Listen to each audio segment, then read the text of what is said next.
Hey partners. As you know, one of my greatest joys is recognizing how important you are to the commercial fishing industry. But did you know that POCFs are also the biggest influencers when it comes to safety? In fact, the number one reason that fishermen say they wear safety gear is, quote, because my partner tells me to. That's the power of love, and it plays a vital role in keeping our fishermen safe. Talking to your fishermen about safety can reduce the current reality that 80% of fishermen who are lost at sea weren't wearing a PFD. We can change that. That's why I'm proud to partner with Kent Safety Products. They make Coast Guard approved PFDs and innovative flotation gear designed specifically for commercial fishermen. Their gear is comfortable, durable, and made to move with fishermen no matter the fishery, because the best safety gear is the kind they'll actually wear. And just so you know, we only partner with companies that genuinely care and produce high-quality products for the well-being of our fishing communities. Kent Safety Products is definitely one of them. Visit KentSafetyProducts.com to find the right gear for you, your fishermen, and your kiddos too. That's KentSafetyProducts.com. I'm Megan Waldrop, host of the Partners of Commercial Fishermen podcast, an extension of an online community for partners to connect and feel less alone. Our podcast invites fishermen, family, friends, and supporters of the industry to learn, laugh, vent, and hear stories about this incredibly unique way of life. What do you say? Let's dive in. Hey, partners of commercial fishermen, welcome back to another episode of our awesome podcast. It's so awesome that we get to hang out every week. I know I say that every week, but it's actually true. This is not AI. This is not some robot generated content. This is me and you chatting. And on the one thing that we can really relate to, which is this incredible, adventurous, sometimes confusing, stressful, yet full of freedom and joy, the lifestyle of commercial fishing. And if you're new here, I'm your host, Megan Waldrop. Welcome. Pull up a seat at our table. We always got room for you. Elbow to elbow. Let's hang out. So this episode is a prelude, or this intro is a prelude to an interview that I had back in the summertime with KDLG Radio, which is a radio station in Bristol Bay, Alaska. Now, if you're a fisherman up there, you probably know about this because from my understanding, fishermen tune into this radio station every day because they offer the Bristol Bay Fisheries Report. So they'll say how many fish are coming in the river, how much, I'm going to say this wrong. They give you the numbers, the fishery reports of all the rivers across the bay, what's the escapement, how many have passed through, the total run forecast, you name it. So this is kind of a way that fishermen are tuned in and they kind of get an idea of what's going on, what's going to happen. Of course, we don't know because it's Mother Nature and the environment and things are always doing its own thing, naturally, of course. And I was so honored to be asked to be on this radio station. So from my understanding, I think every week they do a longer episode where they interview people or they talk more about the fishing community. And the other days, the fishing report is literally just the fish. But if you listen to this, I'm leaving a link in the show notes. You can hear the full report in the beginning, and then they share more information about the community after that in this specific episode. And I believe once a week, every week in the summer when the fishing begins in Bristol Bay. So this interview went out on July 18th, 2025. And I one of my favorite takeaways from this is that we had a new community member join our private group chat because she listens to the Bristol Bay Fisheries Report in the summertime to feel closer to her fishermen. So she'll go to kdlg.org and listen to the reports. You can do that right now and hear how it all is. But that was one of the ways that she felt that she could connect with her fishermen when she was in Washington and he was in Alaska. It was a routine that she did for herself after she put the kids to bed, and she would listen to the report, and she heard this episode and she decided to join our community, which meant so much. And I love, love, love that we're able to connect with partners in that way. But also, what a cool idea to listen to this radio station to feel more connected to Alaska, because I didn't even know this existed till just this summer. And then I mentioned it to Chris. He's like, oh yeah, all the fishermen listen to it every day. It's something they do every day. I'm like, what? Oh wait, we can listen to it as well back in the mainland. This is pretty sweet. So if your fisherman's ever in Bristol Bay, tune into kdlg.org or go into kdlg.org, the website, and you can hear the fisheries report. It's really sweet. So this was a huge honor. My friend, Nicole Baker from Net Your Problem, who we've had on the podcast, who is one of my favorite interviews. I could listen to her talk forever because she has so much knowledge and also such a beautiful, soothing voice. And she's just so kind and loving in general. She had mentioned our amazing community to the reporter from KDLG, and they reached out, and I was so honored because I love talking about y'all. I love talking about the Partners of Commercial Fishermen, and the reason that the commercial fishing industry is the multi-billion-dollar industry that it is today is because of the invisible labor of women, of partners around the world. And that is a true statement. If it wasn't for everything that we do, from not only managing the fishing business to taking care of the home and the bills and taking care of the kids, it's even if you don't even do all that, the fact that you're there for your fishermen, to love them and to have an ear for them to talk to someone to lean on that they know they can call, that is more than you'll ever realize how important that is. And of course, on top of that, some of us are also stacking traps, painting buoys, tying lines, getting the bait, provisioning, the list goes on and on. But if it wasn't for fishermen knowing that back home, things are taken care of, even in the business, things are taken care of, they would not be able to operate on the level that they can today. They would be too busy worrying about how bills are getting paid. They'd be too busy worrying about how the house is going to fare while they're gone. So never underestimate the power of your love to your fishermen. And I know it can be difficult sometimes, but this lifestyle is only called to a special group of people because not everybody can do it. We get that. Completely understand that. It's not made for everyone. But if you're able to move through this lifestyle and be adaptable and be yourself within that and learn to find those joys and learn to find those moments of just feeling so freaking grateful that you have this incredible experience that not a lot of people can say that they've experienced in their lives. I mean, think when you're 80 years old talking about how it was being a fisherman's wife, being a fisherman's partner, all the adventures that you have, all the amazing seafood you've eaten, and how you both went through it together. And I mean, it's just so touching. And so this interview with KDLG felt really like a defining moment because it was for fishermen to hear up in Bristol Bay, but also for everyone else. If you go to KDLG.org. I'm getting ahead of myself here, sorry, but that's how you know I'm not AI.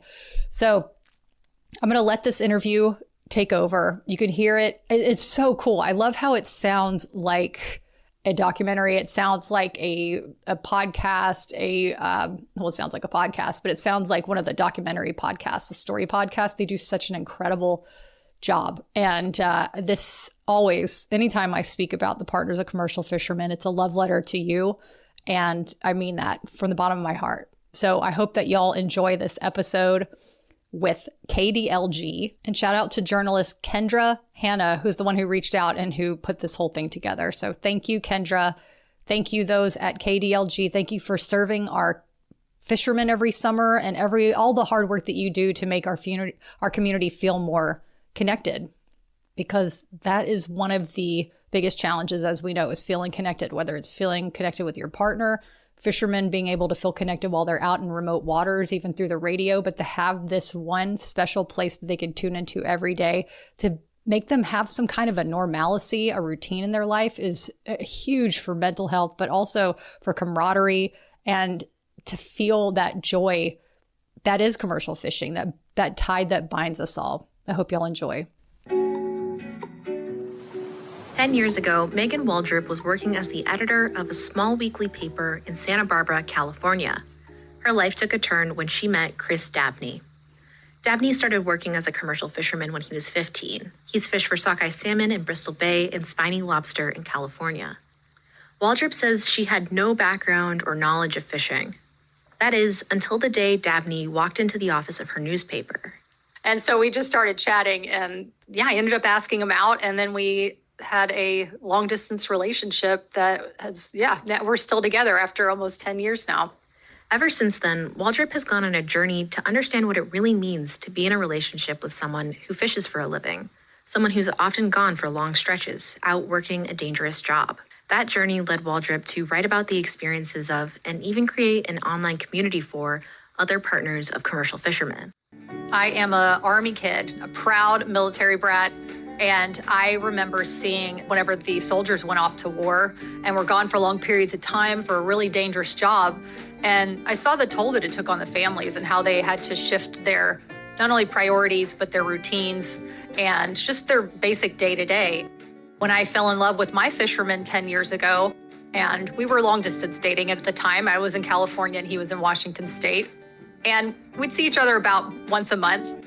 And then it was around, I think it was April or May, he came to visit me and he said, so I'm going to fish sockeye salmon in Bristol Bay for 3 months.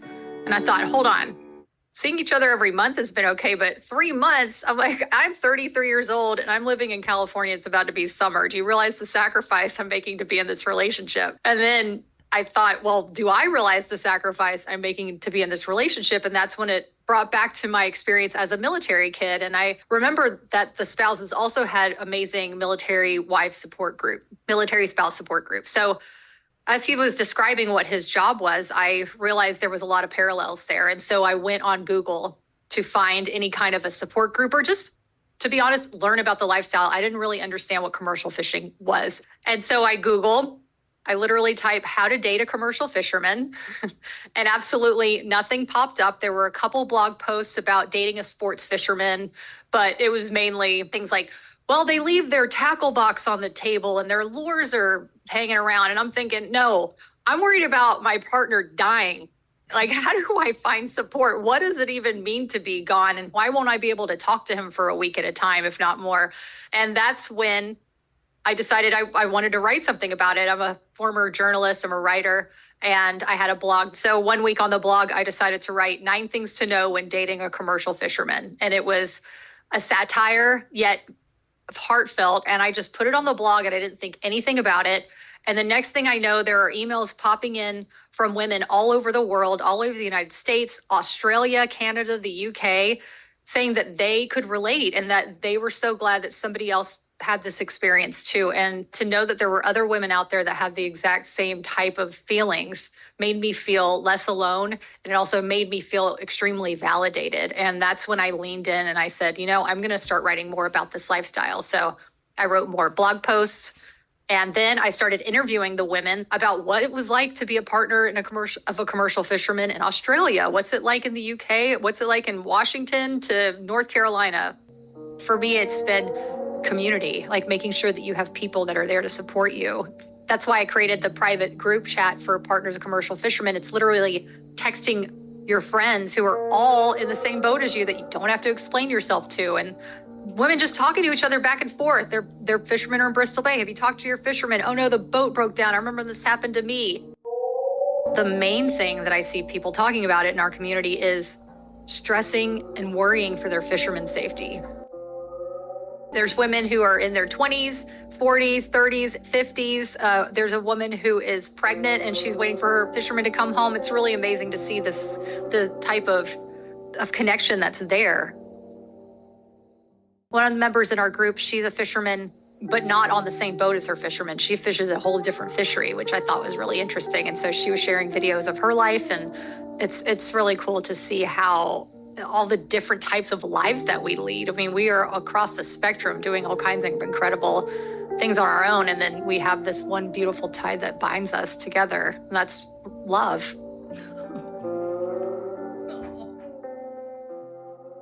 If it wasn't for the invisible labor of women partners around the world, the commercial fishing industry would not be the multi-billion-dollar industry it is. The women that are at home making sure that the business is running smoothly and that the fishermen can have a clear mind and they can move forward fishing in a healthy way, knowing that they have support at home.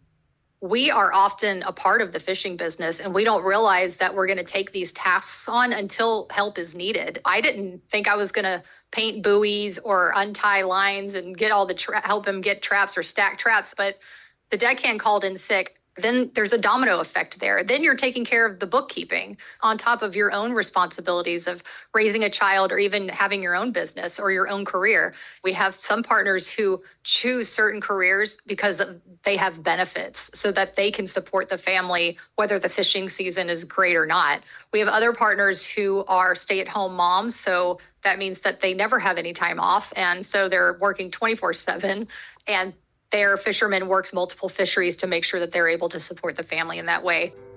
I want to add that this lifestyle is incredible. I mean, it's incredibly challenging, but also how amazing that there's off seasons, that you can have time, extended quality time with your family, with your fishermen. It's an adventurous lifestyle that I feel so honored to have been a part of.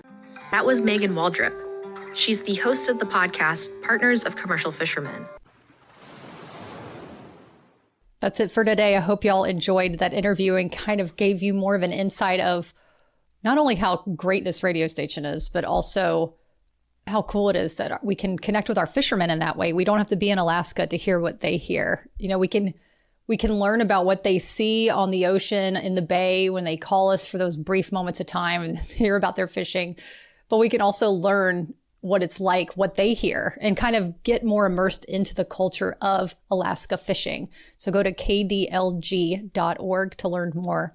And if you want to connect with our Partners of Commercial Fishermen community, you can go to POCFpride.com, and we are there for you. And if you want to reach out, I'm always excited, happy to talk to any community member. Anybody outside the community that wants to learn how to connect with our community, you can reach out to me at support@POCFpride.com. All right, y'all. Thanks so much for being here, as always, with love, gratitude, and POCF pride. Until next time. Thank you so much for listening. To support our community, I'd so appreciate it if you'd tap the subscribe button to this podcast or write a review. And if you're a POCF who wants to connect further, go to POCFpride.com for weekly vlogs and to learn about opportunities to join our private communities. We'd love to have you.